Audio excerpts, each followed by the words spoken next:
Pemirsa, hasil awal ekshumasi jenazah Sutrimo yang dilakukan di Banyumas belum menjawab tuntas misteri penyebab kematiannya.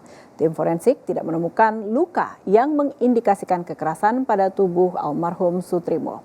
Namun, sampel jenazah masih akan diperiksa melalui uji toksikologi dan hispatologi.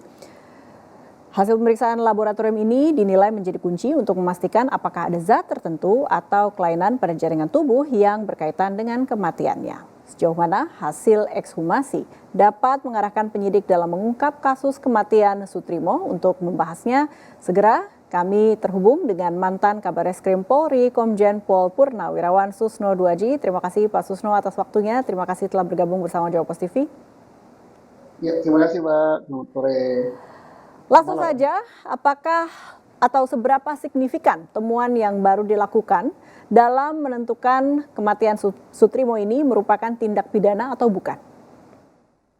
Jadi ekshumasi, gali kubur, dan otopsi sangat penting untuk kasus orang yang meninggal dianggap tidak wajar. Ya. Pentingnya apa? Pentingnya untuk mengetahui sebab kematian. Nah, dari ekshumasi yang dilakukan kemarin, yaitu yang dilakukan 20 hari setelah meninggal, pertama dilihat visum luarnya, ya, jenazahnya. Di jenazah sudah dikatakan di pos bahwa tidak ada luka-luka, baik luka benda tajam tentunya ya, maupun luka tembak dan lainnya tidak ada. Nah, berarti dia meninggal bukan karena luka, bukan karena ditembak, bukan karena benda tajam. Tinggal nanti penyebabnya harus dilihat dari hasil otopsi. Dari hasil otopsi akan diambil sampel dari beberapa organ tubuh ya. Organ tubuh yang mungkin hati, ginjal, lambung, paru, dan lain-lainnya itu nanti harus dimasukkan ke laboratorium. Untuk apa dimasukkan di laboratorium? Untuk melihat adakah tidak zat-zat berbahaya yang masuk ke dalam tubuh saudara Sutrimo yang dapat menyebabkan dia meninggal dunia. Kalau tidak ada, nah berarti bukan karena meninggalnya itu bukan karena racun atau bukan karena zat yang berbahaya atau apa ya. Nah, kalau ada, maka berlanjut untuk mencari siapa yang memasukkan dan seterusnya begitu. Nah, ini catatan redaksi kami melihat bahwa polisi masih akan melakukan uji toksikologi. Nah, apa yang bisa didapat dari informasi tersebut dan apakah kita juga bisa melihat kematian akibat racun atau zat tertentu lewat uji ini?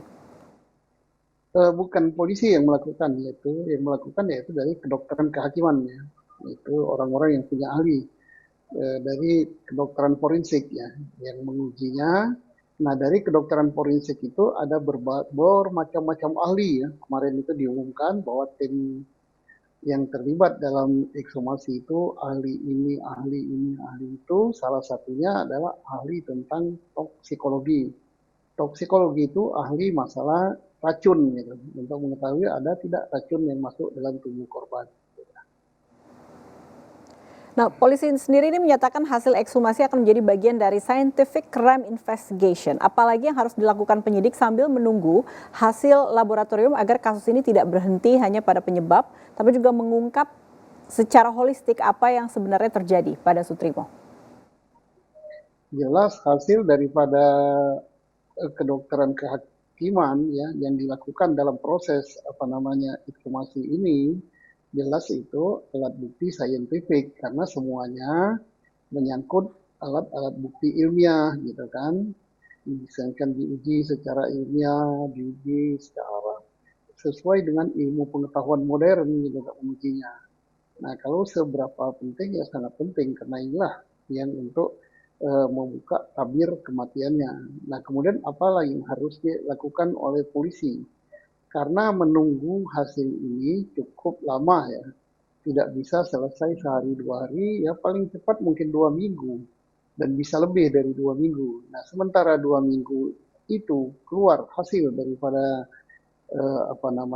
hasil daripada ekshumasi ini, penyidik Polri bisa mengumpulkan alat bukti lain. Apa itu alat bukti lain? Ya, keterangan saksi, walaupun saksi yang katanya sudah diperiksa 24 orang, mungkin ada saksi lain lagi yang berkembang yang perlu diperiksa ya.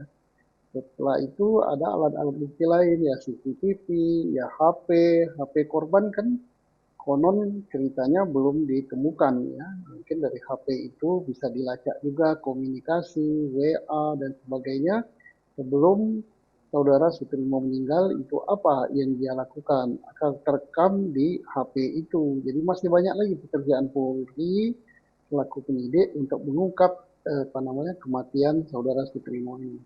Saya ingin menyoroti pemeriksaan histopatologi, Pak, terhadap jaringan tubuh ini. Seberapa penting hasil pemeriksaan ini untuk menentukan penyebab kematian almarhum Sutrimo?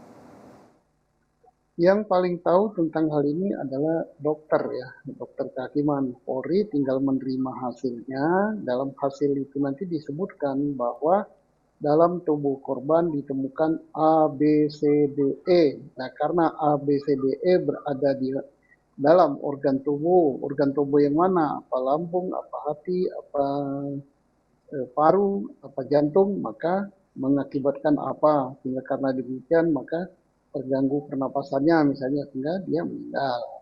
Ya hasilnya begitu. Yang menentukan seberapa penting itu adalah dari pakar-pakar dari dokter forensik, dia yang menentukan. Nah, Polri tinggal mengambil kesimpulannya saja. Apabila hasil toksikologi dan juga histopatologi tidak menemukan hal yang signifikan, apakah artinya polisi masih punya dasar kuat untuk melanjutkan penyidikan dugaan tindak pidana? Ya, kalau sudah ditemukan bahwa misalnya tidak ada hal-hal yang menyebabkan ketidakwajaran meninggal dunia, ya maka tergantung alat bukti yang lain gitu. Kalau alat bukti yang lain juga tidak ada menjelaskan bahwa siapa pelakunya, tidak mengarah kepada suatu perbuatan pidana, maka selesai gitu. Penyidikan dihentikan. Ini perspektif dari apa yang sudah Bapak amati sejauh ini. Adakah angle-angle lain yang patut didalami supaya kita publik juga mendapatkan informasi yang holistik sehingga hukum bisa ditegakkan? Ya, hukum ditegakkan itu ada dua gitu ya. Satu, kalau terbukti dia meninggal tidak wajar, dicari siapa pelakunya, maka harus dihukum. Kalau ini tidak ada ketidakwajaran, ini meninggal secara wajar, secara ilmiah, maka hukum harus tegak. Harus tegak itu tidak boleh artinya menghukum orang yang tidak bersalah, dicari-cari misalnya dengan prasangka, nggak boleh. Jadi tegaknya hukum itu bukan berarti bahwa seseorang atau beberapa orang dihukum ya. Tegaknya hukum itu kalau orang tidak bersalah tidak dihukum, kalau bersalah dihukum.